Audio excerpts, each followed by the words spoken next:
റഷ്യയിൽ മോസ്കോയിലടക്കം 14 കേന്ദ്രങ്ങളിൽ യുക്രൈൻ സേനയുടെ വൻ ഡ്രോൺ ആക്രമണം എന്ന വാർത്ത വരുന്നതിനിടയിൽ 660 ഡ്രോണുകൾ തങ്ങൾ വെടിവെച്ചിട്ടുവെന്ന് റഷ്യ പറയുന്നു. എന്തായാലും വല്ലാത്തൊരു വാർത്തയാണത്. കാര്യം യുക്രൈൻ ഇത്രയും പാഞ്ഞു കയറുമെന്ന് റഷ്യ പ്രതീക്ഷിച്ചിട്ടുണ്ടാവില്ല.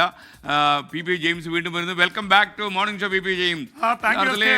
സാമ്പത്തികമായി തകർച്ചയുണ്ടാക്കി സൈനികമായി പ്രശ്നങ്ങൾ ഉണ്ടാക്കുന്ന റഷ്യക്ക് യുക്രൈൻ കാലം തിരിച്ചു നടക്കുന്ന പോലെയുണ്ട്. പറയൂ പി. പറഞ്ഞത് വളരെ ശരിയാണ്. കാലം തിരിച്ചു നടക്കുകയാണ്.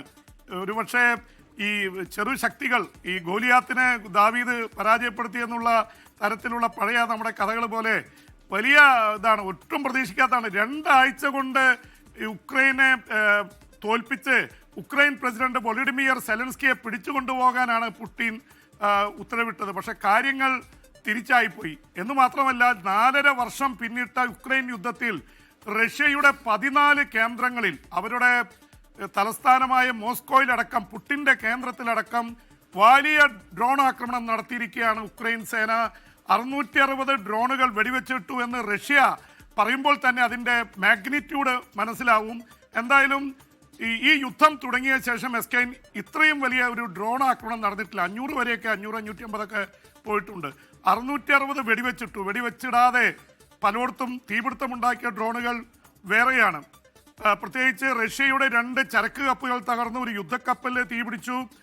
വല്ലാത്ത രീതിയിലുള്ള പ്രശ്നങ്ങളിലേക്കാണ് പോകുന്നത്. റഷ്യയും വെറുതെ ഇരിക്കുന്നില്ല. റഷ്യ പ്രത്യാക്രമണം ആരംഭിച്ചിരിക്കുന്നു. യുക്രൈൻ്റെ തലസ്ഥാനത്തേക്ക് അടക്കം ലക്ഷ്യം വെക്കുന്നുണ്ട്. ഇപ്പോൾ 2 പേർ കൊല്ലപ്പെട്ടതിൻ്റെ വാർത്ത വരുന്നുണ്ട് യുക്രൈനിൽ. അപ്പോൾ അടി തിരിച്ചടി എന്ന നിലയിലാണ് കാര്യങ്ങൾ പോയിക്കൊണ്ടിരിക്കുന്നത്.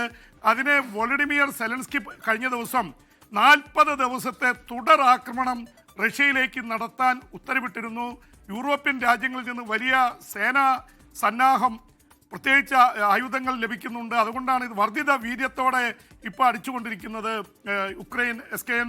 അതുകൊണ്ട് 40 ദിവസം ആക്രമിച്ചാൽ മാത്രമേ പുടിൻ വഴിക്ക് വരികയുള്ളൂ. പുടിൻ സമാധാന ശ്രമങ്ങൾക്ക് ചർച്ചയ്ക്ക് വരുന്നില്ല. അപ്പോൾ പുടിനെ സമ്മർദ്ദത്തിലാക്കാൻ വേണ്ടിയാണ് ഈ ആക്രമണം എന്നാണ് യുക്രൈൻ പറയുന്നത്. റഷ്യ വെറുതെ ഇരിക്കുമെന്ന് തോന്നുന്നില്ല.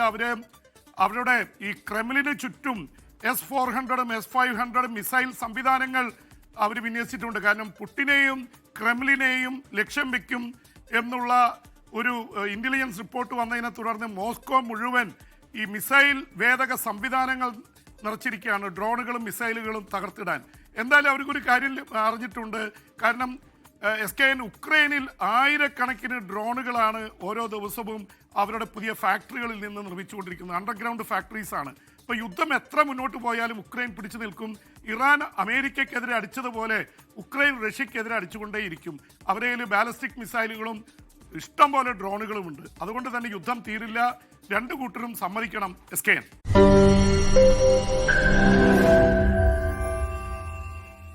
ലോകത്തെവിടെയായാലും ഏത് സമയത്തും 24 വാർത്തകളും ഓഗ്മെന്റഡ് റിയാലിറ്റി പാക്കേജുകളും എക്സ്പ്ലെയിനറുകളും വിശദമായി കാണാൻ ഞങ്ങളുടെ യൂട്യൂബ് ചാനൽ നിങ്ങൾക്ക് സബ്സ്ക്രൈബ് ചെയ്യാം.